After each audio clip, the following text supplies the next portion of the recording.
Calderón Chelius, experta en asuntos migratorios, investigadora del Instituto Mora, miembro de esta familia Sin Censura, para que hablemos también sin pelos en la lengua, sin censura, de otros temas importantes. La saludo con mucho gusto. Doctora, ¿cómo le va?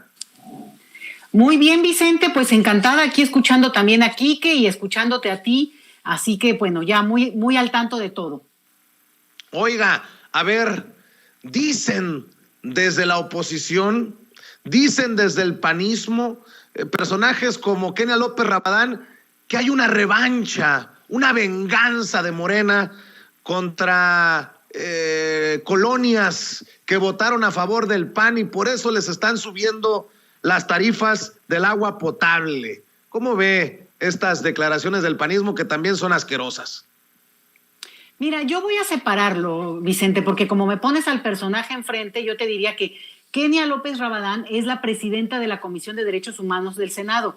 Ella tendría que estar hoy ocupadísima en el tema de esta parejita del norte que se dedica a rentar niños por fin de semana. Entonces yo creo que ella tendría que estar ocupada justamente en los temas que tienen que ver con su labor muy importante en el Senado, que seguramente, bueno, pues no, se le pasa de largo o no sé. Y entonces, bueno, ahora ya me voy al tema del agua en la Ciudad de México, pero más que nada como un asunto de golpeteo político bien chafa, porque fíjate que, bueno, se anuncia por un diputado de aquí de la Ciudad de México, Luis Méndez, que por cierto ya ha repetido varias veces porque es del grupo de Jorge Romero, y este cuate pues anuncia que van a subir el precio del agua, pero además en venganza a quienes vivimos en zonas que son supuestamente de oposición, como si hubiera toda la gente de oposición, sino un debate y justamente una cosa que es interesante y es pues un proyecto que tiene que ver con la democracia y es que la gente vota también de manera diferenciada.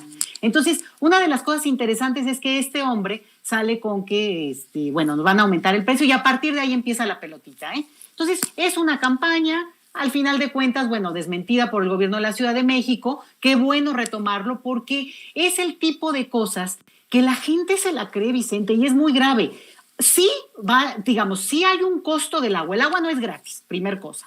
Y efectivamente, quien consuma más, pagará más. Y ese es el asunto que hay que tener en cuenta en una ciudad donde además hay extensiones territorialmente hablando, incluidas zonas, por ejemplo, la Benito Juárez, que en donde ganó el PAN, que no tienen agua, tienen que traer pipas y han estado, digamos, con ese problema hace mucho tiempo. Entonces, es una suerte de uso mediático de una información que es delicada, porque la gente luego se altera, y no hay un aumento, sino digamos, ante el exceso del consumo de agua, usted pagará lo que corresponde. Y a mí me parece que tiene que ver con un debate que además va a otro nivel y tiene otra vez que ver aquí con, si usted tiene más, pues tiene que pagar más. Si usted consume más, tiene que pagar lo que consume extra. Entonces, el manejo, y ahora que tú mencionas que se haya subido también al ring una senadora, en lugar de dejar esto a los diputados de la Ciudad de México, digamos, en términos ya estrictamente políticos,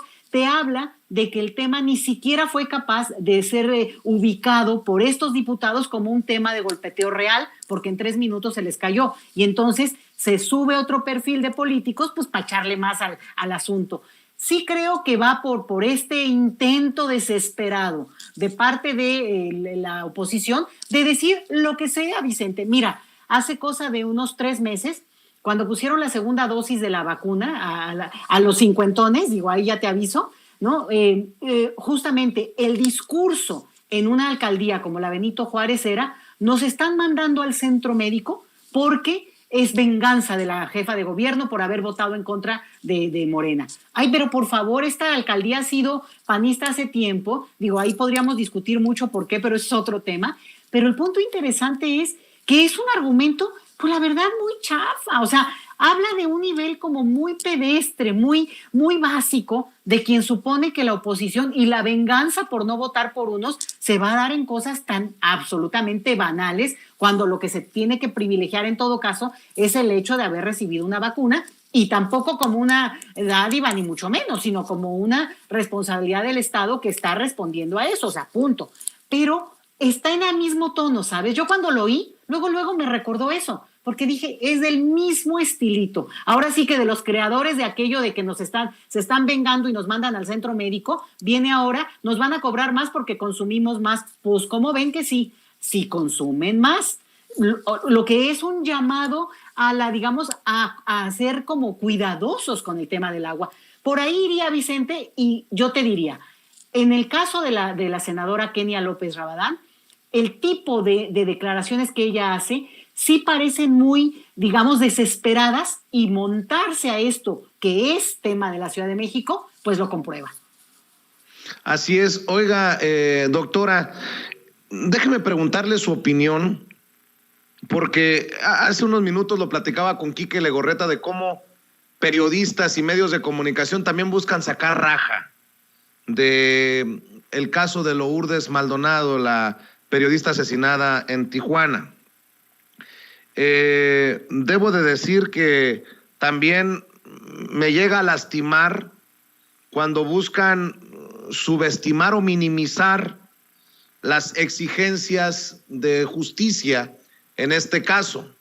Yo respeto mucho, por ejemplo, cuentas como la de Malthus Gamba, comprometida cuenta por la transformación de México, por la Cuarta Transformación, y dice, en la ola pequeña, qué tristeza que sea una ola pequeña, debería de ser una gran ola social, dice, de protestas que intentan los periodistas hoy, hay que distinguir dos aspectos: su legítimo derecho a pedir garantías a las autoridades y su intención por recuperar una voz y un poder mediático que perdieron por su vinculación con el poder.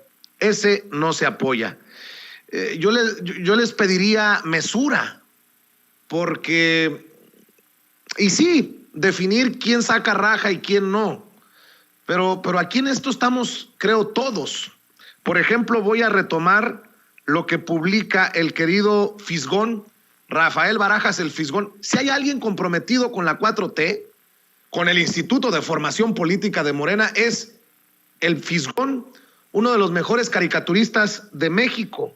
Y el Fisgón publica: duelen los asesinatos de Lourdes, Margarito, José Luis, Freddy, Jacinto, Benjamín, Manuel y muchos periodistas más. Por el bien del gremio y del país, es necesario investigar estos casos hasta las últimas consecuencias.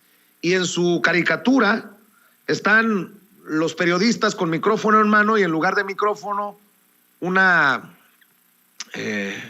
tumba, un memorial, y dice: necesitamos respuestas del lado de los periodistas. Creo que venimos arrastrando desde muchos años, desde otros sexenios, esta violencia, estos ataques, estas amenazas, estos asesinatos de periodistas, que hoy, afortunadamente, lo digo por la Cuarta Transformación, no debemos de callar más. A lo mejor en algún momento muchos nos callamos por miedo. A lo mejor algunos no denunciamos por miedo. A lo mejor algunos sufrimos en silencio por miedo, pero no más. Y yo creo que sí hay un compromiso del presidente Andrés Manuel López Obrador para no ser como los otros gobiernos, aunque las cifras dolorosamente nos muestren eso, precisamente, doctora, que es una situación que sigue lastimando. Yo lamento mucho lo que pasó, pero lo que ha estado pasando sistemáticamente en este país desde hace tanto tiempo. Y creo que con este tema de los periodistas o del gremio de comunicación, ahí entra la primer pregunta, y es: ¿de veras son un gremio? O sea, porque dedicarse a una cuestión que coincide en cierto tipo de actividades, yo no sé si los hace gremio. Lo mismo diría para otras actividades que a veces vemos como el gremio académico, por decirte. Y ahí la pregunta es: ¿de veras estamos haciendo lo mismo? Y solo por eso llama a la solidaridad, convoca y tendría que cerrar filas, porque lo que hemos visto los últimos 20 años, y yo lo he seguido bastante de cerca, digamos, no como estudiosa, pero sí como alguien interesada en este tema, es, bueno, el sufrimiento que han tenido quienes se dedican a la comunicación, pero sobre todo en lugares, bueno, digamos, no de los reflectores, no quienes de repente son las estrellas, pero son las estrellas porque leen las notas y porque están en el reflector televisivo, en la estrella de un canal, y eso no los hace ni periodistas, ni reporteros, ni mucho menos, ni siquiera entrevistadores de lujo, ¿eh? Yo creo que ahí este es un punto que habría que cuestionarse, porque efectivamente cuando se convoca otra vez a la solidaridad, se llama a que todo el gremio se movilice. Mira, yo te lo puedo decir, hace años se ha hecho esto, y sobre todo cuando hay una cosa que indigna tanto como en este momento, pero al final justo o se usa como un golpeteo político, como lo estamos viendo ahora, quitarle el contexto y no ubicar justamente que cada uno de estos casos tiene un móvil que debe investigarse, porque aquí el problema es la impunidad, Vicente. Cuando tú tienes que al final de cuentas, y aún con el seguimiento sistemático y digamos y puntual de cada uno de los casos, sobre todo los más conocidos, no ha pasado nada o ha pasado muy poco o escasamente se ha resuelto algún caso, pues lo que tienes es que es permiso para delinquir, permiso para matar directamente. Entonces, otra vez, otro grupo muy lastimado son los activistas de derechos de la naturaleza, de derechos humanos. Es un grupo muy golpeado. No los hace gremio. Y ahí es donde yo creo que se necesita como reforzar un discurso. Nunca hemos visto en una marcha, en una movilización, mencionaban hace rato, esta señora Lili Telles, Lili del Carmen Telles, que es una persona que fue comunicadora, daba las notas, leía del teleprompter, a veces iba a entrevistar a otras personas que seguramente le hacían las preguntas y ella simplemente las decía como merolico. El punto acá es que eso no la hace, para mí no la hace periodista, y por tanto, aquí estamos en este problema, ¿no? Que ella se monta y otra vez estamos en el mismo círculo que hemos visto otras veces. Mira, hay periodistas y bueno, tú tienes varios, incluso en el grupo que colabora con Sin Fronteras, con Sin Censura. Mira que estoy con mi otra cachucha, que es Sin Fronteras, organización en la que colaboro y participo de la manera más activa que puedo. Bueno, pero fíjate que el punto aquí es gente que sistemáticamente ha recibido amenazas y que ha decidido y ha podido exiliarse del país. Hay un grupo de mexicanos exiliados por razones donde su seguridad corre peligro inminente y que han logrado ser reconocidos por las autoridades estadounidenses y canadienses también como personas que necesitan asilo. Es el caso de algunos periodistas también más connotados, pero no lo voy a mencionar en este momento, porque justamente nos vamos otra vez con los nombres que pues al final de cuentas tienen cierta capacidad de movilizar, porque son gente muy conocida, porque han hecho una labor que es importante, pero que no es lo mismo que el camarógrafo de a pie que va y viene y toma notas, el fotógrafo que en los fines de semana además toma fotos de bodas para completar el salario, y que al final son amenazados. Y organizaciones, otra con la que yo colaboro, Vicente, hace muchos años, de Mexicanos en el Exilio, que está ubicada en El Paso, Texas, ha seguido puntualmente y ha ayudado a estos casos. Así que no nos vengamos a sorprender ahorita de que esto es una cosa, otra vez, que convoca al supuesto gremio, ¿sí? Pero gremio que al mismo tiempo y de repente se da unas patadas. Y te voy a decir un caso, y está testimoniado en la película de Berardo González, que se llama El Paso, a propósito del Paso, Texas, donde Ciro Gómez Leiva, públicamente y de manera abierta, habla mal del que era camarógrafo en Torreón, Alejandro Pacheco, porque hubo ahí una circunstancia muy, muy lamentable. Bueno, se cuenta en la película de Berardo, y el camarógrafo solicita asilo en Estados Unidos justamente para tratar de salvar su vida y la de su familia, y consigue eventualmente el asilo. Bueno, Ciro, en cámara abierta, dice que lo que este camarógrafo quiere es irse del país y, bueno, conseguir una visa más fácil para irse a Estados Unidos. O sea, banalizando la tragedia de ese personaje y esa familia. Y bueno, lo recupera la película, lo cual me da gusto para que quien quiera verla, por favor lo vea. Y entonces empecemos a cuestionarnos de qué gremio estamos hablando cuando ni siquiera esa solidaridad se pudo dar en ese momento. Lo menciono como un ejemplo y dejo la película como una tarea urgente de que todos puedan verla para que vean que ahí está la imagen simplemente extraída en su momento lo que dijo este periodista. Oiga, por cierto, doctora, las cenicientas me refiero a Mariana Rodríguez Cantú, la esposa del gobernador de Nuevo León, y el mi rey Roberto Palazuelos, ¿son los rostros de la oposición? Y la pregunta es, ¿qué dice eso de la oposición y qué dice eso también de nuestra sociedad? Porque hay un segmento que ha votado por Cuadri, por eso es diputado federal, un segmento de la población, de la sociedad que ha votado por Margarita Zavala, por eso regresó como diputada federal. ¿Cuál es su opinión acerca de esto, doctora? Pues Vicente, de esto se van a escribir libros, y no solamente de México, digamos, ahora sí que hay que hacer justicia en esto, pero ubicándonos en México, fíjate que hay una parte de un componente de muchos, pero uno tiene que ver con esta cuestión de lo aspiracional en el sentido de que estos personajes, como salen además en la tele o en redes sociales, proyectan cierta imagen que al final de cuentas nos lleva al origen mismo del racismo y el colonialismo de nuestras sociedades. Es decir, ese personaje que proyecta esa imagen que repetidamente se ha presentado como el sujeto superior, el que tendría que ser el capataz, en su caso el virrey, ¿no? Toda esta cuestión donde da alcurnia un cierto, digamos, fenotipo que ellos explotan de una manera pues muy, muy evidente, ¿no? Es la fama, es el tipo de belleza que proyectan, es el tipo de mensaje que aspira o que pretenden poner como aspiracional en un sector pues que sí, lo sigue y le gusta y al final de cuentas, digamos, tiene esa imagen de lo que debería de ser. Digamos, el problema es que es lo político, no es en todo caso, bueno, sus artistas favoritos.